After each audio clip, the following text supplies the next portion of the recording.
Hello नमस्कार दोस्तों, बाबा take में आपका स्वागत है। आज आपको बताते हैं ओ ई का प्रोसेस जो कंपनी में दिया गया है। वो चार्ट आपके पास है, जिसमें पहले में देखते हैं कि 1 पॉइंट एबिलिटी हमारा 1 पॉइंट है, प्रोसेस परफॉर्मेंस हमारा 0.92 है और क्वालिटी का रेटिंग हमारा आया है, क्वालिटी रेटिंग 1 पॉइंट है। टोटल वही निकालते हैं पर डे का तो 92.25 है और इसका परसेंटेज निकालते हैं तो टारगेट परसेंटेज मेरा है 90%।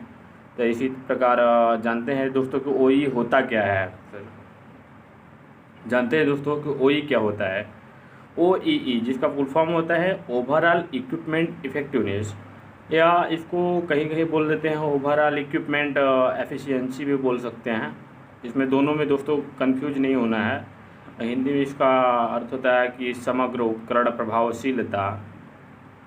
ओ को सेजिची नाकाजिमा सैन ने 1960 में विकसित किया था। ओ ओवरऑल इक्विपमेंट इफेक्टिवनेस का एबिलिटी, परफॉर्मेंस और क्वालिटी तीनों का रेशियो निकालते हैं। तो फिर एबिलिटी, परफॉर्मेंस, क्वालिटी का रेशियो निकालने के बाद मेरा ओ निकल के आता है, जिससे कोई भी मशीन की आउटपुट का पता चलता है कि यह मशीन कितनी दक्षता पे काम कर रही है, पूर्ण आउटपुट दे रही है या नहीं दे रही है हमें।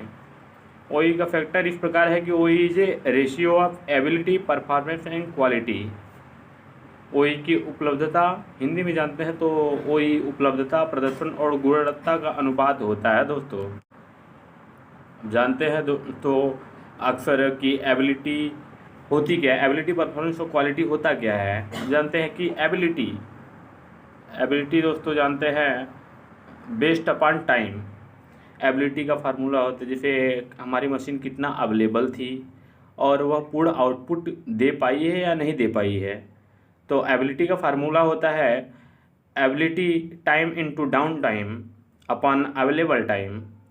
डाउन टाइम हमारा अवेलेबल टाइम जो होता है, जितनी मशीन रन की है वह अवेलेबल टाइम हो गया। और टाइम मानो किसी मशीन की 8 घंटा की शिफ्ट है, जिसमें उसका 15 मिनट टी ब्रेक, 15-15 मिनट का 2 टी ब्रेक हो गया, आधा घंटा ऐसे निकल गया और हाफ टाइम मतलब 30 मिनट का उसका लंच टाइम हो गया। तो निकालते हैं 1 घंटा उसका निकल गया। डाउन टाइम मतलब ब्रेक डाउन टाइम हो गया। डाउन टाइम को मतलब सीधे समझ लिए दोस्तों ब्रेक डाउन टाइम। और टोटल अवेलेबल टाइम जितना होता है, जैसे दोस्तों की टोटल 8 घंटे में हो गई 480 मिनट हो गया। 480 मिनट में से डाउन टाइम को माइनस करते हैं तो फिर जितना अवेलेबल टाइम है टोटल 8 घंटे का उसको निकाल देते हैं। अब जितना टाइम को शिफ्ट है, अवेलेबल टाइम जिसको कहते हैं, जितना टाइम का शिफ्ट है उसे अवेलेबल टाइम जान गए दोस्तों आप। और फिर डाउन टाइम तो ब्रेक डाउन टाइम को ही जानते हैं दोस्तों। अब आगे आते हैं परफॉर्मेंस, मतलब प्रदर्शन। बेस्ड अपॉन स्पीड पर यह निर्भर होता है। जैसे हमारी मशीन है तो नया ऑपरेटर अगर लग गया है तो वह मशीन जितना रन करना चाहिए था, जिस साइकिल टाइम से रन करना चाहिए था उस साइकिल टाइम से रन नहीं कर पा रहा है, तो उसे परफॉर्मेंस रेटिंग कहते हैं। जैसे बेस्ड अपॉन टाइम किस परफॉर्मेंस दे पाई है, 8 घंटे के प्रोडक्शन में हमारा परफॉर्मेंस दे पाई है मशीन या नहीं दे पाई है। परफॉर्मेंस रेटिंग का फार्मूला होता है दोस्तों actual run time production quantity upon plan production quantity. इसका दोस्तों 2 फार्मूला होता है, running time minus performance losses upon the operating time. Operating time जितना ऑपरेटर ऑपरेट करता है तो जानते ही दोस्तों। अब आते हैं क्वालिटी पे बात करते हैं दोस्तों।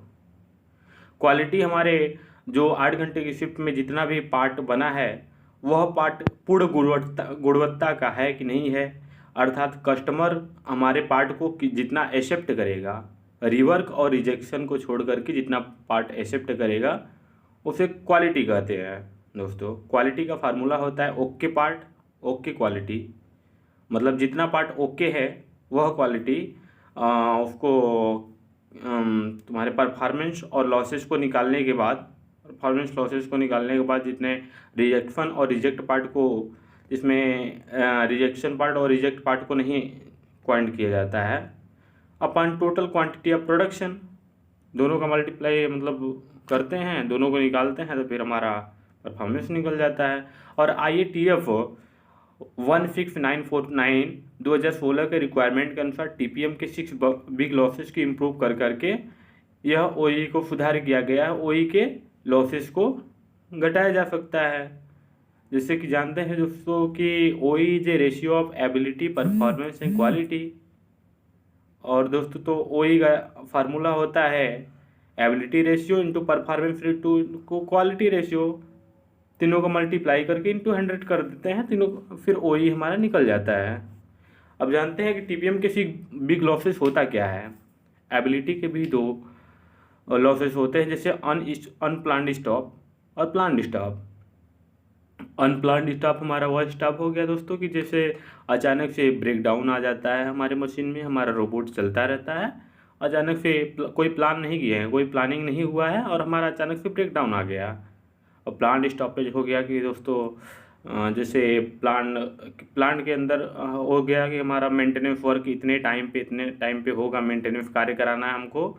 और जैसे हो गया कि हमारा टिप चेंज करना है, 100 पार्ट 300 पार्ट पे टिप चेंज करना है, 500 पार्ट पे नोजल चेंज करना है, हमारे मशीन की मेंटेनेंस करना है ब्रेक डाउन के टाइम पे, ये हमारा प्लान्ड स्टॉपेज हो गया दोस्तों। अब आते हैं परफॉर्मेंस लॉसेस पे। परफॉर्मेंस लॉसेस में भी 2 होते हैं, जैसे स्मॉल स्टॉपेज, कहीं कहीं गैस लीकेज हो जाता है उसके कारण जो होता है, या फिर कोई छोटा छोटा स्टॉपेज हो जाता है, जैसे रुक जाता है हमारा परफॉर्मेंस नहीं दे पाता है, उसे स्मॉल स्टॉपेज कर देते हैं। और स्लो साइकिल टाइम दूसरा है जो कि बहुत महत्वपूर्ण है, कि किसी मशीन पर अगर नया ऑपरेटर लगा है उसका साइकिल टाइम रुक जा रहा है, तो जिस साइकिल टाइम के अनुसार साइकिल टाइम के हिसाब से हमारा पार्ट बनना चाहिए 120, और वह इतना स्लो ऑपरेटर उसको ऑपरेट नहीं कर पा रहा है, जिस साइकिल टाइम से चलना चाहिए उस साइकिल टाइम से नहीं चल पा रहा है, तो हमारा वह साइकिल टाइम से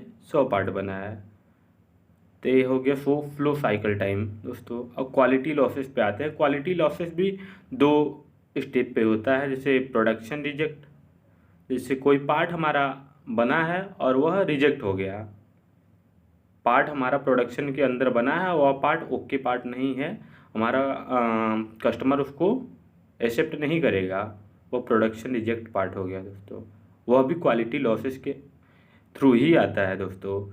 और फिर स्टॉप रिजेक्ट, जैसे कोई मशीन स्टॉप होती है, चलती है, स्टार्टिंग टाइम से ही चलती है और वह रिजेक्ट पार्ट बना देती है, तो स्टॉप पे रिजेक्ट पार्ट हो गया देखो इसको।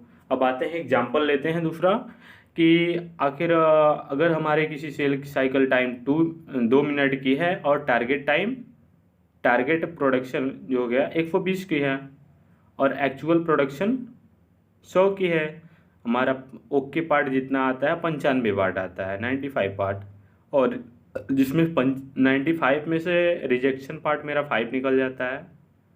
ऑपरेटिंग टाइम टोटल दोस्तों टी टाइम और लंच टाइम को निकालने के बाद 420 मिनट हो जाता है, और एक्चुअल ऑपरेटिंग टाइम हमारा 410 मिनट होता है। तो ओई निकालते हैं ability ratio into performance ratio into quality ratio into multiply 100 कर देते हैं इसको।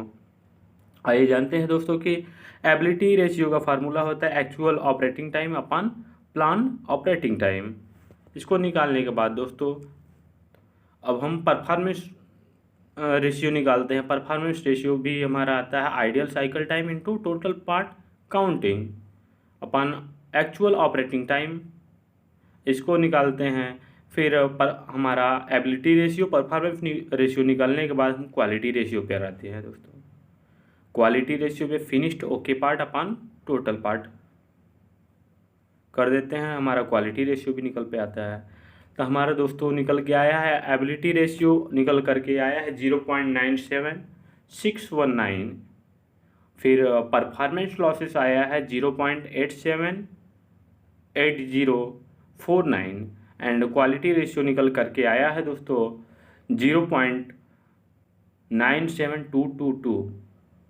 और तब तीनों का मल्टीप्लिकेशन करते हैं ओई का ability ratio into performance ratio into quality ratio. अगर हम एबिलिटी को ए से इंडिकेट करते हैं, परफॉर्मेंस को P से इंडिकेट करते हैं, क्वालिटी को Q से इंडिकेट करते हैं, तो हमारा फार्मूला बनता है ability ratio into performance ratio into quality ratio into 100। और दोस्तों तो फिर एबिलिटी रेशियो इतना हो हमारा, फिर 0.97 इंटू मल्टीप्लिकेशन करते हैं इसका, तो आता है वही हमारा 83.333%, जो कि हमारा लॉसेस कम है। अगर हम सिग्निफिकेंट लॉसेस को इम्प्रूवमेंट कर देते हैं तो हमारा OE भी इम्प्रूवमेंट हो जाता है। जैसे अगर हम निकालने के बाद क्वालिटी को बढ़ा देते हैं, परफॉर्मेंस लॉसेस को कम कर देते हैं, TPM में सुधार कर करके छोटे छोटे बिग लॉसेस को कम करते हैं, तो हमारा OE 90% के एबव हो जाता है। IATF के अनुसार कम से कम 90% होना चाहिए। नमस्कार दोस्तों, हमारे YouTube चैनल को सब्सक्राइब और लाइक करें। अगर यह आपको वीडियो अच्छा लगा है तो इसे शेयर करें।